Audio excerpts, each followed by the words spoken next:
नमस्कार. मनोज अंबिके चॅनलमध्ये तुमचं अजून एकदा स्वागत.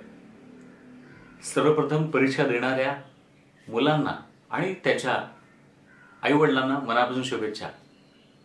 आईवडिलांना यासाठी की परवाच एकाने टाकलं होतं, बहुतेक आई असावी, की मुलांसाठी 10वीच्या मुलांसाठी परीक्षेला मोटिवेशन मिळेल असं काहीतरी व्हिडिओ क्लिप तयार करा. कुठली परीक्षा असेल, 10वी असेल, 12वी असेल, शाळेतली असेल, कॉलेजची असेल, आयुष्याची असेल, टेन्शन येतच. 3 गोष्टी प्रामुख्याने विद्यार्थ्यांना सामोरं जावं लागतं. पहिली गोष्ट भीती, टेन्शन.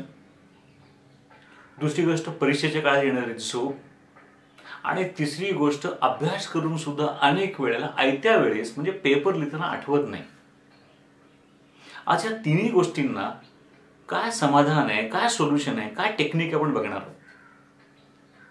सर्वप्रथम मी सांगतो की परीक्षेची भीती वाटत नाही असा जगात एकही माणूस सापडत नाही. असं जर मी म्हटलं तर ते चुकीचं असेल. आजचा दिवस, कालचा दिवस भारतामध्ये थोडंसं वातावरण वेगळं आहे.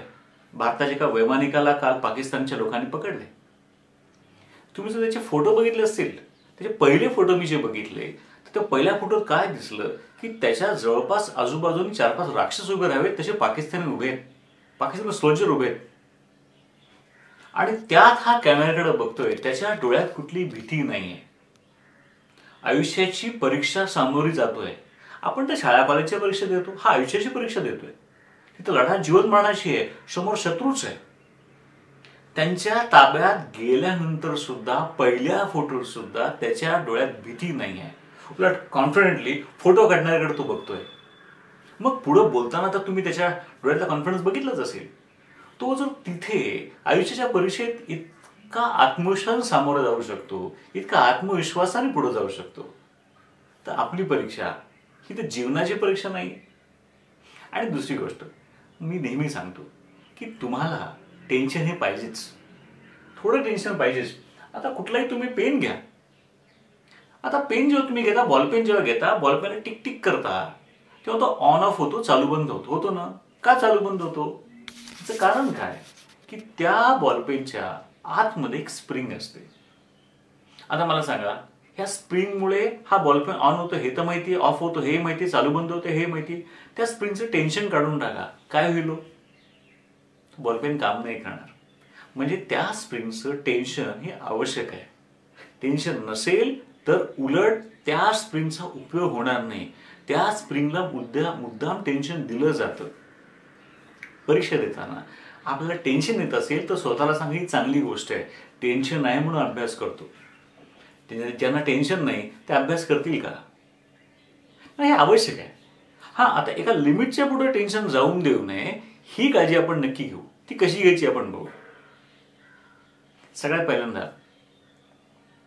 पहिला जो प्रश्न येतो की अभ्यास करताना झोप येते.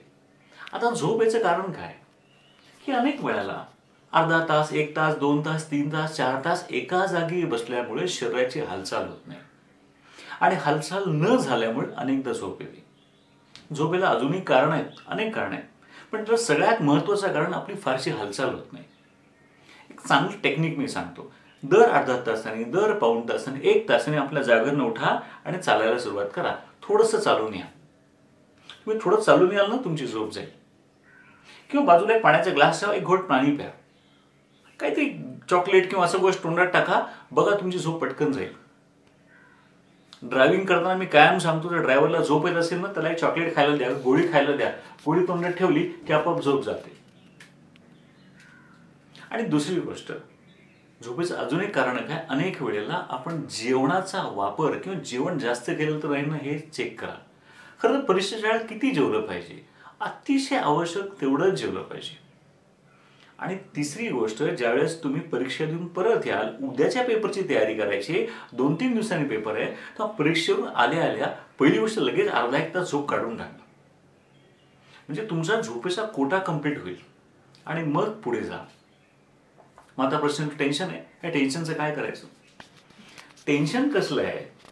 टेन्शन याचं असतं की मला किती अभ्यास झाला हे माहीत नाहीये. तर सर्वप्रथम पुस्तक समोर घ्या. तुमचा अभ्यास समोर घ्या आणि स्वतःला विचारायचं मी काय काय वाचलंय, किती वेळा रिव्हिजन केली आहे. अनेक मुलांनी 2दा 3दा 4दा रिव्हिजन केलेली असते.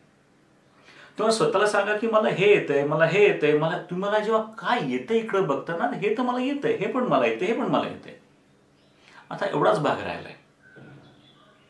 आणि एक लक्षात घ्या, जेव्हा तुम्ही म्हणता मला एवढा भाग येतोय, एवढंच फक्त राहिलंय, त्यावेळेला खरं तर तुमचं टेन्शन नाहीच व्हायला लागतं. आणि तुम्हाला एक सिक्रेट सांगतो, आजपर्यंत मी अनेक जणांना विचारलंय की तुम्ही तुमच्या परीक्षेचा सगळ्यात जास्त अभ्यास कधी केला आहात. 90 ते 98% लोकांनी सांगितलं की सगळ्यात जास्त परीक्षेचा अभ्यास आम्ही परीक्षेच्या आदल्या दिवशी केला आणि चांगले मार्क मिळवले. म्हणजे त्यांच्यामध्ये सुद्धा तुम्ही येताच नक्की. आता जर इतक्या लोकांनी परीक्षेच्या आदल्या दिवशी अभ्यास करून चांगले मार्क मिळवले तर आपण करू शकतो. फक्त ही वेळ साधायची आहे. आणि तिसरी सगळ्यात महत्वाची गोष्ट, जेव्हा तुम्ही अभ्यास करता ना त्यावेळेला नोट्स काढा. म्हणजे समजा मी एक पान वाचलं, या पानातला एखादा महत्वाचा मुद्दा असला फक्त टिकमार्क करत चला. मग तुम्हाला जाणवेल की तुम्ही गेल्या तासाभरात ही टिकमार्क झाली, ही टिकमार्क झाली, ही टिकमार्क झाली, ही टिकमार्क झाली. म्हणजे मला काय काय झालंय, माझा या 4 तासात काय काय अभ्यास झाला हे तुम्हाला सांगितलं जातं. पुढे आपण एक व्हिडिओ करू, त्यात पूर्ण वर्षभराचा अभ्यास करायचा हे पण बघू. मग आता जो एक मुद्दा येतो, तो मुद्दा काय येतो की परीक्षा चालू असताना अनेक वेळेस आठवत नाही, तर अशा वेळेस काय करायचं. फार सोपी युक्ती आहे. आता आठवत काय नाही, कारण अनेकदा जेव्हा आपल्याला टेन्शन येतं त्यावेळेला अनेक गोष्टी आठवायचं बंद होतं. अशा वेळेस काय करा, एक सोपी युक्ती आहे. जेव्हा तुम्हाला वाटेल आठवत नाहीये तेव्हा डोळे बंद करा आणि डोळ्यासमोर सगळ्या गोष्टी काळ्या स्वरूपाचे बघा. म्हणजे टेबल आहे ते काळं बघा, बेंच काळं बघा, सरांना काळं बघा, ब्लॅकबोर्ड काळं बघा, सगळं काळं काळं काळं बघायला सुरुवात करा. याला म्हणतो ब्लॅक ऑब्जेक्ट टेक्निक. जेव्हा तुम्ही सगळ्या गोष्टी काळ्या बघता आणि डोळे उघडून सगळ्या गोष्टींना काळा रंग द्यायला सुरुवात करा, काही सेकंदात तुम्ही रिलॅक्स व्हाल. एक ट्रिक आहे, याच्या मागे एक शास्त्रीय कारण आहे, ते आपण नंतर बघू. पण हे ब्लॅक ऑब्जेक्ट टेक्निक वापराल तर तुम्ही रिलॅक्स तर व्हालच व्हाल, त्याचबरोबर तुम्हाला जे आठवत नाही असं वाटत होतं ते बराबर आठवायला लागेल. आणि जेव्हा आठवायला लागले तेव्हा सांगा हे पण आठवलं, हे पण आठवलं, हे पण आठवलं. आणि मग जेव्हा बाहेर पडाल तर हाच विचार करून बाहेर पडा की मी इतकं सोडवलंय, हे तर मला येतच होतं आणि याचा मी चांगला अभ्यास केलाच होता. नॉर्मल काय होतं, मुलं जेव्हा परीक्षेतून बाहेर पडतात ना, अरे हे आलं नाही, अरे हे आलं नाही, नकारात्मक विचार घेऊन बाहेर पडतात. तुम्ही काय केलं हा विचार घेऊन बाहेर पडा, जेणेकरून त्याचा परिणाम तुमच्या उद्याच्या पेपरवर सकारात्मक होईल. चला तर मग एखाद्या युद्धासारखं या परीक्षेला सामोरं जा आणि याच विचाराने की मी जिंकणारच आहे, अतिशय आनंदाने परीक्षेला सामोरं जा. Wish you all the best. Thank you very much.